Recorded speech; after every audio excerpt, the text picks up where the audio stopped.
प्रेम से बोलो शंकर भगवान की जय। मैया गौरा पार्वती की जय। शंभवे गुरुवे नमः, शंभवे गुरुवे नमः, शंभवे गुरुवे नमः। गुरु भाई बहना, मैं एक कथा सुनाने जा रही हूँ। इस कथा को पूरा सुनिए और रहस्य जानिए। आदि नहीं, आदि सुनने में शिव गुरु का अपमानित होती है, पूरा सुनने में ज्ञान होती है। इसलिए कथा को पूरा सुनिए और रहस्य जानिए। हर हर महादेव, घर घर महादेव। गुरु भाई बहना, मेरे चैनल पे यदि नए होंगे तो मेरा चैनल का सब्सक्राइब करें और वीडियो को लाइक करें, शेयर करें, कमेंट बॉक्स में हर हर महादेव जरूर लिखें। धन्यवाद। गुरु भाई बहना, एक गरीब लकड़हारा थे। दो पति पत्नी थे। बेचारा दिन भर लकड़ी काटते थे और लकड़ी काटकर बाजार ले जाकर बेचते थे और उसी से प्रतिपाल करते थे। लकड़हारा जो थे बड़े गरीब निर्धन थे। उनके छोटे छोटे दो बच्चे भी हो गए, एक लड़का एक लड़की। लड़का जो था बड़ा था और लकड़हारा का बेटी जो थी छोटी थी। लकड़हारा दोनों का प्रतिपाल कर रहे थे, जीवन पालन किसी तरह से कर रहे थे। धीरे धीरे उनका समय बीतता जा रहा था। एक दिन का बात है गुरु भाई बहना कि लकड़हारा जिस पौधे को काट रहे थे उस पौधे में एक खोड़हर था और खोड़हर में एक सर्प बसता था। और लकड़हारा जैसी कुल्हाड़ी चलाए तो सर्प का सिर जख्मी हालत हो गया। उनका कुल्हाड़ी का मार सर्प के सर पे लग गया और सर्प अपना घायल जख्मी हालात में निकलकर लकड़हारा का और लकड़हारा के पत्नी का दोनों को डस लिया। जब दोनों का पत्नी डस लिया तो लकड़हारा बड़े व्याकुल हो गए और किसी तरह से भागते भागते अपना घर आ गए। घर आने के बाद लोगों का पता चला कि वो जो लकड़ी काटते हैं लकड़हारा हैं, उनका सर्प डास लिया है। लकड़हारा बड़े परेशान थे। उसी समय अपने पुत्र के हाथ लेकर कहते हैं कि बेटा, मैं तुमसे कुछ कहना चाहता हूं। अंतिम सांस का गिनती कर रहा हूं। मेरा तो अब लगता है कि प्राण कभी नहीं लौटेगा। अब मैं भगवान के प्यारे बनने वाला हूं। लेकिन बेटा, अपने बहन का ख्याल रखना, एक नज़र बहन को देखना, कभी बहन के लाड प्यार कम मत करना, अच्छे घराने में इसका ब्याह करना। बेटा, अपने बहन को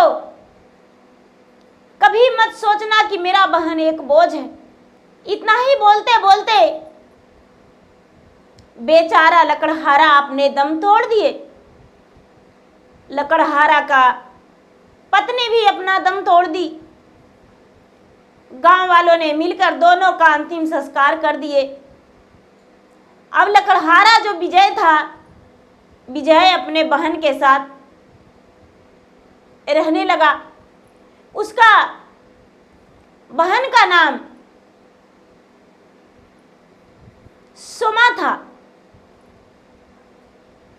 सुमा जो थी, सुमा बिल्कुल अकेले हो गई। बिना माँ के दिन रात रोते रहती थी क्योंकि बहुत छोटी थी सुमा। और सुमा जो अपने माँ के याद में रोते रोते रोते रोते नेत्रहीन हो गई। उनका नेत्र काम नहीं करने लगा, अंधी हो गई। कितना हो विजय समझाता था, चुप करता था। गांव वालों ने उसे लाड प्यार दिया करते थे, लेकिन सुमा बिल्कुल किसी को बात मानने को लिए तैयार नहीं थी। चुपचाप चुपचाप माँ माँ पिताजी पिताजी कह के रोते रहती थी। धीरे धीरे समय बीतता गया, समय बीतता गया और विजय बड़ा हो गया तो गांव वालों ने उसे एक अच्छी सी सुंदर सी कन्या ढूंढकर गरीब घराने में उसका ब्याह कर दिए। भाई तो विवाहित जीवन हो गया। उसकी जो ननद आई उसका नाम आरती था। आरती सुमा से बहुत बेहद प्यार करती थी, अपना जान से भी ज्यादा अपने ननद को चाहती थी। ननद से इतना प्यार करती थी कि जैसे उसका छोटी बहन हो। ननद के बिना वो भोजन नहीं करती थी, अपने अंधी ननद को बहुत प्यार देती थी। सब लोगों उसको कहते थे कि देखो तो आरती कितनी अच्छी है, सुमा का कितना ख्याल रखती है। सुमा अंधी है लेकिन फिर भी आरती उसे बहुत सेवा करती है। गुरु भाई बहना विजय बहुत गरीब था। गरीबी के कारण अपने बहन को आँख का इलाज नहीं करवा पाया। अब सुमा भी विवाह योग हो गई। आरती जो थी भगवान के भक्त थी, भोलेनाथ की भक्त थी, पूजा पाठ करती थी और घर के रसोई में काम करती थी, रसोई बनाती थी, अपने ननद के सेवा करती थी। अपने पति को कमाने के लिए बेचारी भेज देती थी। सावन का महीना आया तो बेचारी आरती कहती है अपने पति से कि स्वामीनाथ, मैं आपके साथ कुछ बात करना चाहती हूँ। विजय बोले, बोलो क्या बात है प्रिय। आरती,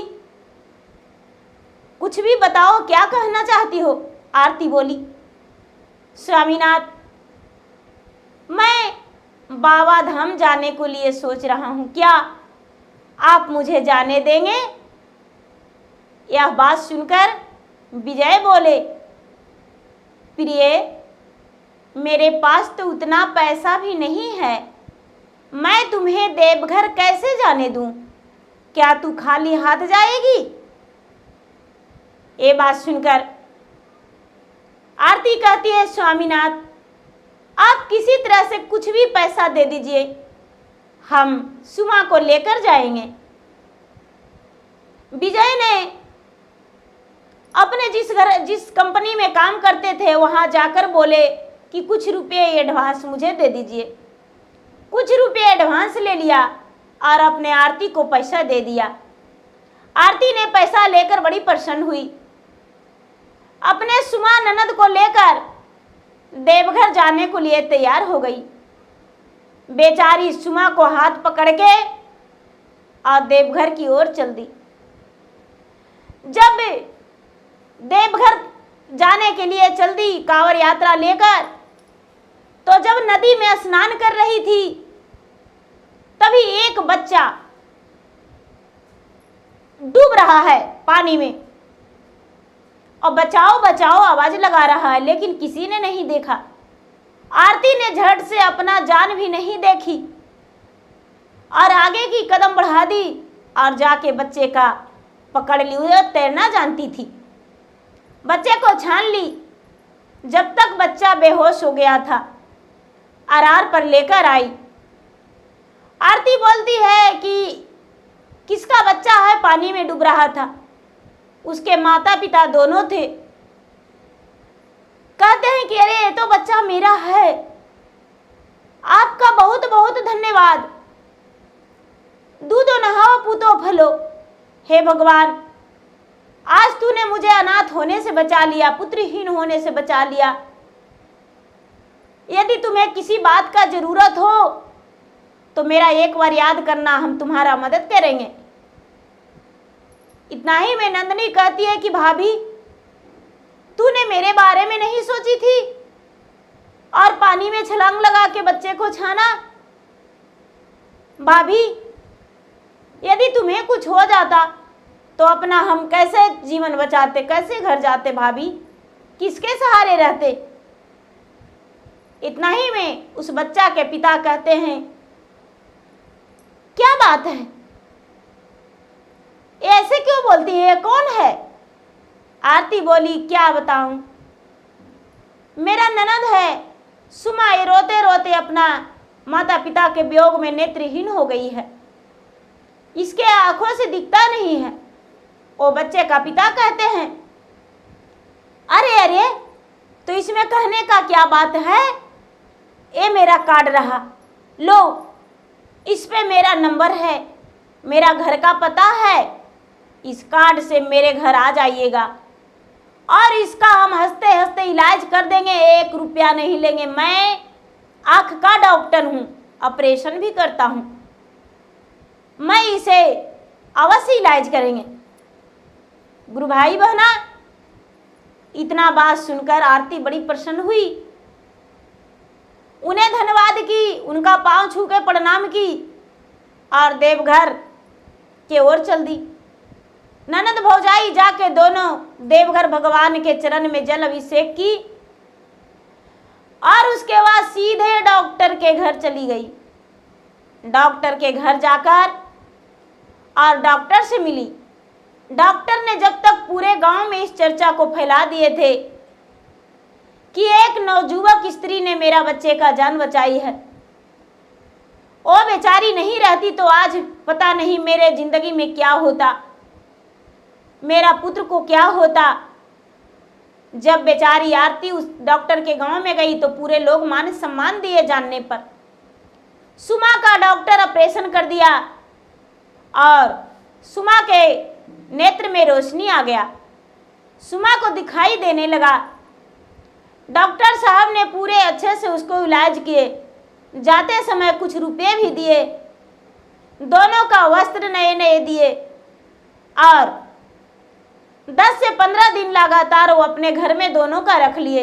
उसके बाद बेटी के समान दोनों का विदा किए। यहाँ विजय बहुत परेशान हो गए थे कि मेरा पत्नी और मेरा बहन भी दोनों गया है देवघर, पर अभी तक वापस नहीं आया है। क्या हो गया, क्यों नहीं आया? लेकिन जब हंसते खेलते ननद भौजाई दोनों अपना घर पहुंचे तो विजय देखकर बड़ी प्रसन्न हो गया। अरे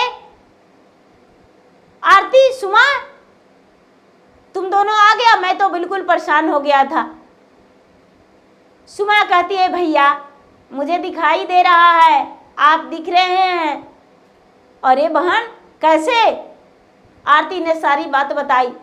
विजय बड़ा प्रसन्न हो गया और सुमा का ब्याह का तैयारी कर दिया। जब लगन का दिन आया तो सुमा ने एक विवाहित जीवन हो गई। उसके भाई ने एक अच्छा सा लड़का देखकर और उसे ब्याह कर दिया। सुमा भी अपना ससुराल चली गई और अपना ससुराल में खुश रहने लगी और भगवान के भक्ति कभी जिंदगी में नहीं छोड़ी। सारा दिन सबसे कहती थी कि मैं नेत्रहीन थी, लेकिन भगवान के भक्ति करने के कारण मेरा नेत्र हो गया है। मेरा भाभी भक्ति करती थी लेकिन फल मुझे मिला। तो गुरु भाई बहना, घर में एक सदस्य भी पूजा पाठ करते हैं तो उसका पुण्य सभी को प्राप्त होता है, सुख शांति आती है। तो गुरु भाई बहना, मेरा वीडियो अच्छा लगे तो मेरा वीडियो को लाइक करें, शेयर करें। चैनल पर यदि नए हैं तो चैनल का सब्सक्राइब करें, बेल आइकन घंटी को दबाएं, रिफ्रेश करें, जो कि मेरा वीडियो का नोटिफिकेशन सबसे पहले आपके पास जाए, आप मेरा वीडियो का सुन सके, देख सके और लाभ उठाएं। धन्यवाद। हर हर महादेव, घर घर महादेव।